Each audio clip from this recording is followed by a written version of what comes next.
బాలాజీ ఈ రోజు IPL match చూసావా? మన టీమే గెలుస్తుంది. అవును మామ, మన టీమే గెలుస్తుంది. అబ్బో దిగొచ్చారమ్మా క్రికెట్ పండితుల మొఖాలు చూడండి ఎట్టుండాయో. సాయంత్రం జరిగే మ్యాచ్ కి తెల్లారితేనే జోష్యం చెప్పేస్తున్నారు. బావా సాయంత్రం మన టీం కానీ గెలిస్తే మీ చెల్లికుంటది. మన టీమే గెలుస్తుందిలే బామ్మర్ది. గెలిచినప్పుడు ఈ పిల్ల మొఖం చూడాలరా. సరేరా మీ దుర్దెందుకు కాదనాలా. మీ టీం అదే మీకు ఇష్టమైన టీం కానీ గెలిస్తే వారం రోజులు మీకు ఇష్టమైన వంటకాలు చేసి పెడతాను రా. అవునా? అయితే సరే, మా టీం గాని ఓడిపోతే నీకు పట్టు చీర తీయిస్తాను మ్యా.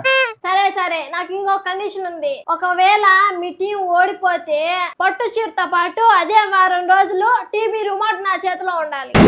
నేను ఒప్పుకోను మామ దీనికి. అప్పుడు టీవీ సీరియల్సే చూస్తా ఉంటది, మనల్ని ఐపీఎల్ మ్యాచ్లు చూడనిదు. ఎందుకురా భయపడుతున్నావా? ఈ రోజు పిచ్ బ్యాటింగ్ అనుకూలిస్తుంది, హై స్కోరింగ్ మ్యాచ్ జరుగుతుంది. చూస్తా ఉండు. కొత్త బంతితో పేసర్లకు స్వింగ్ లభిస్తుంది, అలాగే స్పిన్నర్లు కూడా ప్రభావం చూపించే అవకాశం ఉంది. అలాంటి పిచ్ రా ఇది. పిచ్ వెదర్ కండిషన్ మొత్తం చదివేశాను, అన్ని మనకే అనుకూలంగా ఉన్నాయి. ఖచ్చితంగా మన టీమే గెలుస్తుంది. చెప్పే ధైర్యంగా. మావా అప్పుడు కానీ సీరియల్స్ పెట్టిందంటే ఆ ఏడుపులకి తలకాయ నొప్పి వచ్చేస్తుంది మావా. రే గెలిచేది మన టీమే రా, నువ్వేం భయపడబాక. మై నువ్వు రెడీగా ఉండు మాకు ఇష్టమైన వంటలు చేయడానికి.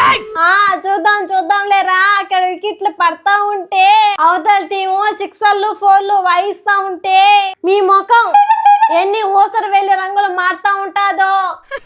సరే సరే చూసుకుందాం. సాయంత్రం సంబరానికి బామ్మర్దే.